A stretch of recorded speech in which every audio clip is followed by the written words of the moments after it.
আজকে তোমাদের ফুল দেখাবো। এটা হচ্ছে বোগেনভেলিয়া। দেখো শানের ধারে লাগানো, সুন্দর দেখাচ্ছে, শানটা আরো সুন্দর হয়ে উঠছে। ফুলটার জন্য খুবই সুন্দর কালারটা। দেখছো ফুলটা কি সুন্দর, প্রচুর ফুটেছে। ছোট গাছ বলো, ভালোই ফুটেছে। এবার চলো দেখায় কাঞ্চন ফুল। এই দেখো পুকুরের পাড়ে একটা ছোট্ট কাঞ্চন ফুলের গাছ আছে। কাঞ্চন ফুল ঠিক এই সময়টা ফোটে না, হ্যাঁ এটা ফাল্গুন মাসেই ফোটে বেশি। এখন 2-4টে ফুটছে অল্প। এই গাছটাতে দেখছি ফুটছে, খুব সুন্দর হয় ফুলটা। এই দেখ ফুলটা এরকম কুড়ি, একটু ফুটেনি এখনো, কুড়ি আছে, কাল সকালে ফুটবে। চলো এবার দেখায় গাঁদা ফুল। কি সুন্দর গাঁদা ফুল ফুটেছে দেখো।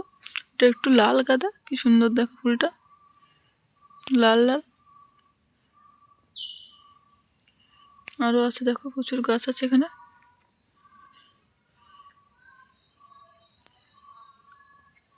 দেখো এই গাছটাতে প্রচুর পরিমাণে ফুল ফুটেছে, প্রচুর ফুল।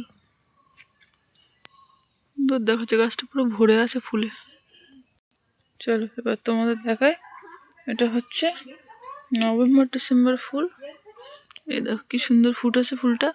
এই শীতকালে তো ফুল খুব কম ফোটে, কিন্তু এই ফুলটা প্রচুর পরিমাণে ফোটে, গাছ পুরো ভরে যায়। তো এই গাছটাতে এখন তোলা হয়ে গেছে, পুজো করার জন্য প্রচুর লোক ফুল তোলে। এই দেখো এই কটা মাত্র আছে, খুবই সুন্দর ফুলটা। আমাদের এখানে তো বলে নভেম্বর ডিসেম্বর, কেউ বলে রাস ফুল। তোমাদের ওখানে কী নাম আমাদের জানিও, আমরা তো এই নামেই চিনি।